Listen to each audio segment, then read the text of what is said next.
Bonsoir à tous, bienvenue dans le 19h30. Dans l'actualité de ce samedi, la pause week-end pour lutter contre les maladies cardiovasculaires, une initiative qui vise à tenir les Ivoiriens très loin de leurs outils de travail le temps d'un week-end à travers le divertissement.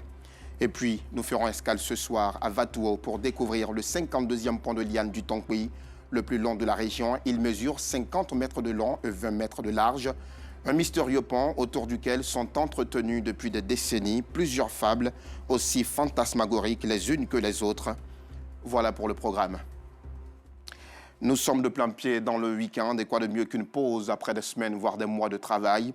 Se divertir et passer des moments agréables avec ses proches. C'est tout le sens de la pause week-end avec Nado, un concept né pour lutter contre le stress, mais aussi les maladies cardiovasculaires. Afisiata Karamoko Dosso vous a paru en pleine forme toute la semaine. Eh bien, c'est parce qu'elle y était. Regardons ensemble son reportage. Ils prennent part à la pause week-end avec Nado, un concept qui met le divertissement au cœur de la lutte contre les maladies cardiovasculaires. Thème retenu pour cette deuxième édition, mesures hygiéno-diététiques face à l'hypertension artérielle. On a remarqué qu'il y a une prévalence assez élevée maintenant de l'apparition de l'hypertension artérielle. Et donc on s'est dit qu'il fallait vraiment en parler. Donc on a voulu vraiment échanger. Le divertissement déstresse. Le divertissement aide à lutter contre certaines pathologies, certaines maladies.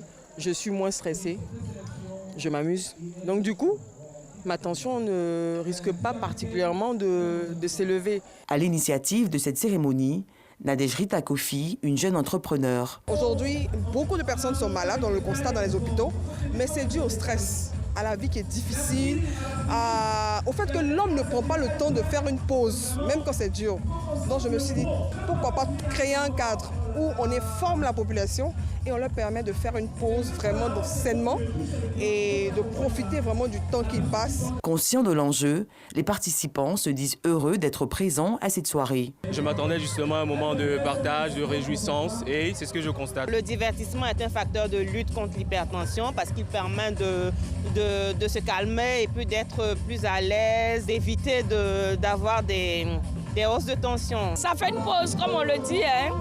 Tu travailles, tu cours, et puis bon, on te dit de faire une pause. C'est bon, c'est convivial. Ce genre de manifestation nous aide à évacuer le stress de la semaine, le stress de toutes les activités, le stress du quotidien. La pause week-end avec Nado a été également meublée par un défilé de mode riche en couleurs et un concert live avec un orchestre de renom.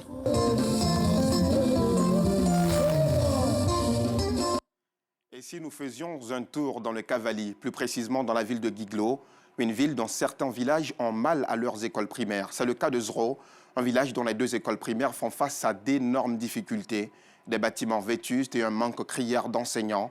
Les responsables de ces établissements s'unissent pour lancer un appel à l'aide. Abdulaziz Guira, Joël Gossé. Zro, un village de Guiglo dans l'ouest du pays. Nous sommes à l'école confessionnelle Al-Laïlia. Cette école a été créée en 1990 et a intégré depuis 2 ans le système éducatif ivoirien. L'établissement accueille en moyenne 300 élèves pour 6 classes. Un effectif pléthorique en raison du manque de salles de classe auquel s'ajoute l'insuffisance d'enseignants. D'où l'appel lancé par le directeur de l'établissement. Les élèves qui viennent de loin, quelque chose de 10 à 8 km chaque jour, ils viennent à l'école, mais il n'y a pas nourriture, il n'y a pas aide comme cantine, il n'y en a pas. Au niveau de l'école, bon, on a besoin d'aide pour bien construire. Ici, on est sur un hangar. Quand il pleut, l'eau rentre. Donc ça fait qu'on est obligé d'aller à la maison avant l'air. Les enseignants, eux, ont besoin d'un renforcement de capacité pour dispenser des cours de qualité aux apprenants. J'enseigne le français. Je tiens la classe de CM2 et CM1. Depuis mon échec au bac, le fondateur m'a encouragé un jour sur la route. Donc, il m'a sollicité pour que je puisse venir soutenir l'école franco-arabe. Le village de Zro a aussi une école primaire laïque qui, comme l'école confessionnelle islamique, fait face à plusieurs difficultés. Du fait de l'insuffisance de salles de classe dans l'établissement, la cantine scolaire fait office aujourd'hui de salle de classe. Ici, certains enseignants ne disposent toujours pas de logement. On a beaucoup de problèmes. Bon, le matériel didactique, surtout les planches au niveau du CP, on en manque beaucoup. Et au niveau des logements aussi, en tout cas, on en manque. Nous sommes 15 enseignants pour 6 logements. C'est insuffisant. Et les salles de classe sont beaucoup dégradées. Le plancher, à chaque fois les enfants balayent à la poussière, en tout cas ça nous fatigue. Jusqu'à l'année prochaine, si on n'a pas pu ouvrir une autre salle de classe encore, ça sera difficile pour nous. Élèves et enseignants de l'école primaire publique et l'école confessionnelle de Zro espèrent bénéficier de salles de classe et de cantines à la rentrée scolaire 2022-2023 pour un meilleur rendement. Oui, bien sûr, un appel à l'aide dont nous espérons sera entendu par les personnes de bonne volonté. La femme était à l'honneur lors de la 24e édition du Chandelier d'Or.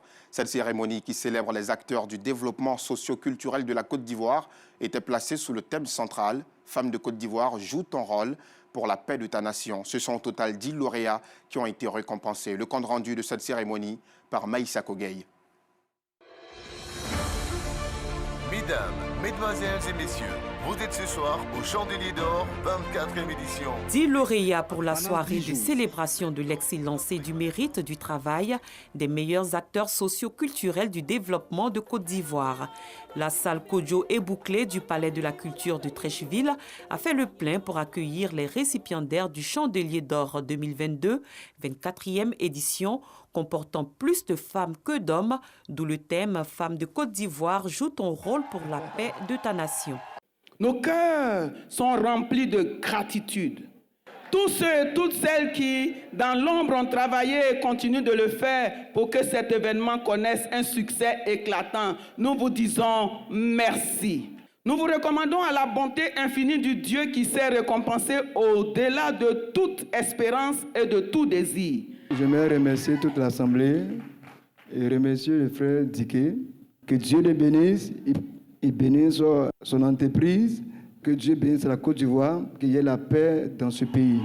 Dans une ambiance festive, 3 servantes de Dieu, 2 apôtres, un humanitaire, 3 chantres et la personnalité de l'année, le directeur de l'administration pénitentiaire de Côte d'Ivoire ont reçu leur prix. Je voudrais savoir infiniment gré au groupe Emmanuel Presse d'avoir porté son choix sur mon modeste personne en étendant vos tentacules au-delà des personnes du domaine religieux pour récompenser des personnes de la société civile. Je peux vous dire, sans risque de me tromper, que vous avez sémé la graine d'un arbre de vie qui poussera, qui grandira, qui grandira. Le directeur du groupe Emmanuel Presse et président du Chandelier d'Or, reconnaissant aux lauréats, promet la prochaine édition à l'international. Chers frères, chers parents, j'ai le plaisir de vous dire que l'œuvre que vous avez commencée et que vous êtes en train d'accomplir pour le Seigneur n'est pas fortuite. C'est Dieu qui vous a mandaté.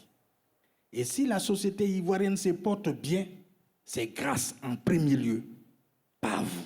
Cette 24e édition du Chandelier d'Or, qui a fait la part belle à la femme, a bénéficié du soutien du ministère de la Femme, de la Famille et de l'Enfant, ainsi que de la Direction générale des cultes. Quittons Abidjan pour établir domicile à l'est du pays, dans la ville de Bondoukou. La jeunesse de la ville a organisé un concert géant, un spectacle pour célébrer la diversité des peuples et le caractère multiculturel de la ville aux 1000 mosquées. Le choix d'Afou Keïta et Nestor David n'était donc pas fortuit. Ces 2 artistes ont tenu en haleine durant plusieurs heures de spectacle les mélomanes venus aussi des autres villes du Gontougo. Anissette Conan, nous Sangari. Bondoukou, c'est la Côte d'Ivoire en miniature. 12 ethnies qui cohabitent depuis des lustres et des grandes religions, à savoir l'islam et le christianisme. Pour le renforcement de la cohésion et la fraternité entre les populations, la jeunesse consciente de Bondoukou opte pour la culture. Elle a donc offert gracieusement un concert dénommé Concert de paix et de cohésion sociale. Donner à la population un peu de gaieté, un peu de joie. Toujours avancer dans la paix, dans la joie et dans la tranquillité. La paix qu'on a actuellement continue de régner sur toute la Côte d'Ivoire et que nous puissions tous marcher ensemble et que l'objectif de chacun de nous puisse être atteint. À ce concert, des artistes de renom comme Afou Keïta et Nestor David ont tenu le public en haleine. J'ai vu le monde qui est ici ce soir. Si on n'était pas d'accord, est-ce que le monde allait sortir? Non. Je demande les fils et les filles de Bondougou de se mettre ensemble. Nous voulons dire merci à l'instigateur d'avoir offert ce moment de louange et de célébration à Bondougou. C'est la première fois que nous, Nestor David, Afou Keïta, pour les parents, les femmes de Bondougou, nous remercions le président Anzoumana Ouattara, le président de la JCB. À travers ce spectacle musical, les initiateurs entendent célébrer le vivre ensemble qui symbolise la ville de Bondougou, capitale du Gontougou. Un mot de sport dans cette édition avec le lancement du tournoi de football dénommé la Ligue de Cocody, un tournoi dont l'objectif est de rassembler la jeunesse de la commune autour du sport et des valeurs qu'il renvoie. Le coup d'envoi a été donné par la députée de Cocody, Yasmina Ouenya, revivant cette partie de football avec Aude Alegbe. Issu d'une famille d'amateurs de sport et croyant fermement aux valeurs du sport que sont la fraternité, l'amitié et la liberté, la marraine Yasmina Ouenya a au cours de son allocution donné les vraies raisons de son appui depuis une quinzaine d'années à nombre d'associations et d'ONG qui ont décidé d'accompagner le sport amateur. Si le football reste une compétition, il n'en demeure pas moins qu'il constitue un espace de partage, de convivialité, d'échange, un facteur de bien-être et de cohésion sociale. Je voudrais de ce fait adresser mes vives félicitations à celles et ceux qui, aux côtés de Guy Armand Richemont-Meaux, ont pensé ce projet. Pour la circonstance, l'honorable Yasmina Ouenya, dans un jeu de jambes comme à la Benbadi, a donné le coup d'envoi, inscrivant un but magistral au grand bonheur des amoureux du ballon rond. Le match d'ouverture âprement disputé entre la formation de FC2 Plateau en rouge et Lys de la Riviera a tourné à l'avantage de Lys de la Riviera, 1-0. Initié par Guy Richemont-Meaux, fils de l'ex-international des éléphants de Côte d'Ivoire et de l'Africa Sport d'Abidjan, Mo Emmanuel, ce sont au total 6 équipes dont l'AUC, Delta Academy, 2 Plateaux FC, Lys FC de la Riviera et l'AS UACOM de Saïwa qui sont ainsi lancés à la conquête du trophée de l'honorable Yasmina Ouenya pour cette Ligue de Cocody qui promet déjà. À bas la France, la MINUSMA et la CEDEAO, voilà l'un des messages brandis hier par des manifestants maliens. Ils étaient plusieurs centaines réunis à Bamako, place de l'Indépendance, pour réaffirmer leur soutien à l'armée malienne au pouvoir depuis août 2020. Des banderoles et des drapeaux russes ont aussi été brandis par ces manifestants. Un soutien affiché aux supplétifs russes de l'armée malienne, arrivés dans le pays depuis le départ de Barkhane pour lutter contre le djihadisme. Les différentes organisations qui ont appelé à ce rassemblement ce vendredi ont en outre demandé le départ de la MINUSMA. La mission des Nations Unies au Mali est soumise à renouvellement en juin prochain. Les démocrates américaines ont appelé hier à la mobilisation générale de l'Amérique en faveur de l'avortement. Nous n'arrêterons pas de nous battre jusqu'à ce que tout le monde, et je dis bien tout le monde, ait accès à des avortements sûrs et légaux, quel que soit leur revenu, leur code postal ou leur origine ethnique, a promis Barbara Lee. Cette représentante démocrate a par le passé, souvenez-vous, évoqué publiquement son propre avortement clandestin. Depuis le 2 mai 2022, le droit à l'avortement est sujet de houleux débat depuis la révélation d'un projet de loi visant sa suppression. Une vingtaine d'États ont déjà annoncé leur intention de rendre l'avortement illégal. Que la grossesse ait été contractée en cas d'inceste ou de viol n'y changera absolument rien. Allez, à présent, direction l'ouest de la Côte d'Ivoire, juste après ceci.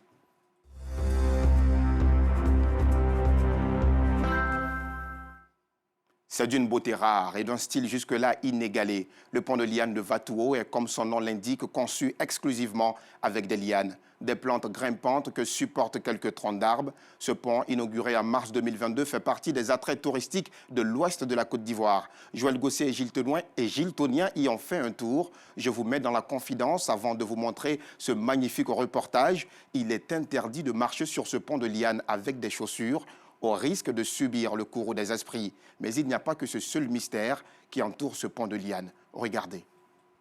Vatouo, village situé à 25 km de Demané, à l'ouest de la Côte d'Ivoire. C'est ici que se trouve le plus long pont de lianes de la région du Tampi.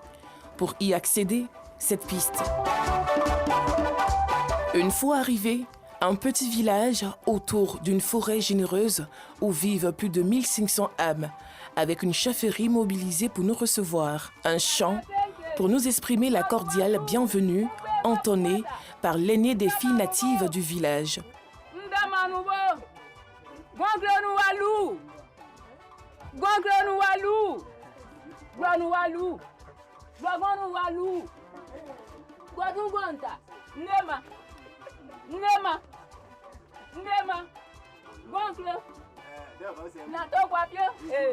Chant de bienvenue et bénédiction terminée, occasion pour Gueux Théophile, président du comité du pont, de donner quelques informations sur le DRA, le pont en langue Yakuba. C'est notre naturel.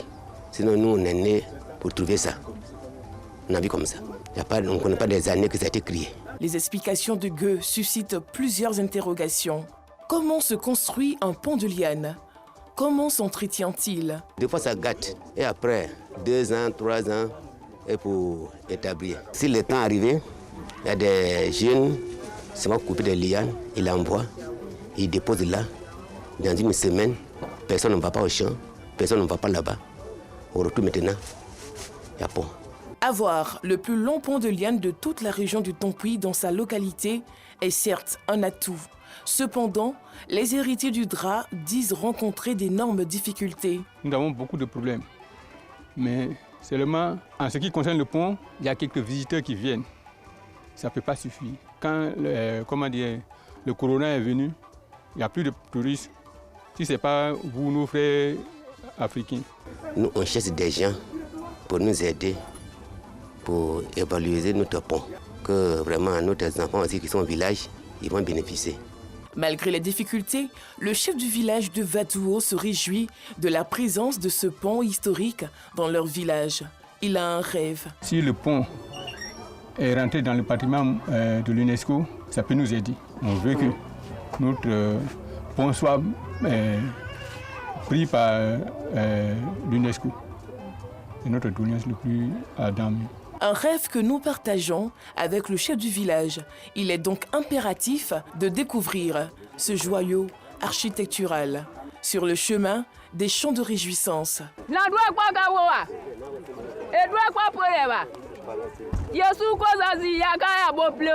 Une fois sur les lieux, accueil et ambiance indescriptibles.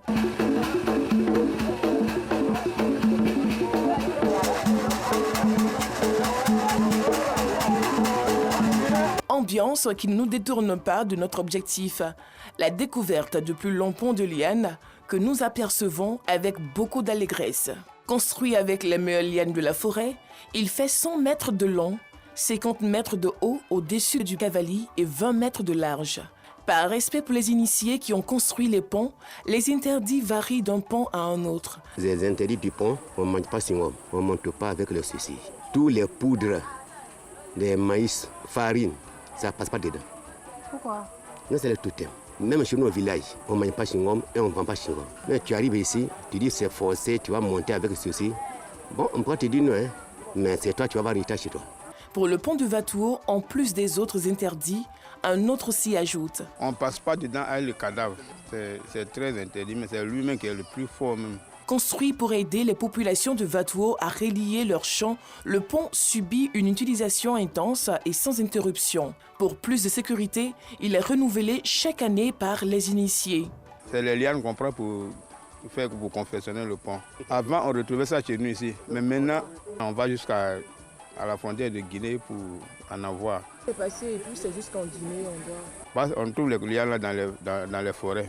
On ne trouve pas ça dans les petites broussailles. Chaque fois, si on veut, faut faire un nouveau point, il faut louer les cas pour aller vers la Guinée là pour les faire venir. Souvent, on prend le crédit pour arranger.